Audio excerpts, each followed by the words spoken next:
were in our mid-40s when we met. My son and his son had enrolled at Georgetown University, and we went to a two-day program for newly accepted students and their parents. And I met Bob there, and I thought, what a good-looking guy. And the rest is history. It was, like the classic thunderbolt. It just felt like we always were meant to be together. Bob liked to try new things. That's one of the things that I loved about him that made me fall in love with him from the beginning. He was adventurous. He also was a great community volunteer.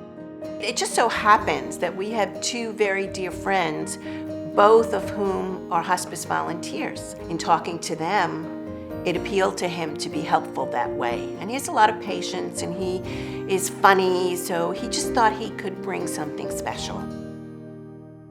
We were away on Martha's Vineyard just for a winter weekend, and Bob started showing some funny symptoms. He had weakness in his left arm, and his face was drooping. He was exceedingly tired, and I thought he was having a stroke. So did a CAT scan, and turned out that he had a brain tumor.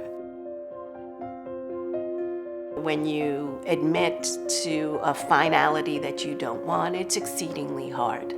I knew I had to bring services in-house, and because he had been involved with visiting nurse and hospice, I knew they would be the agency that I would call.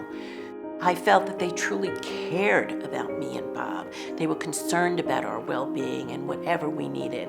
I could pick up the phone at 3 a.m. and somebody would be there for me, so I didn't feel so alone. He died peacefully, pain-free, and surrounded by love, and that's what I wanted for him.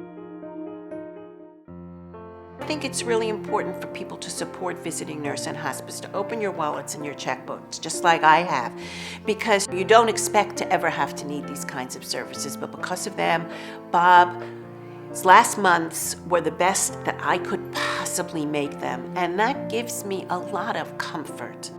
You just never know.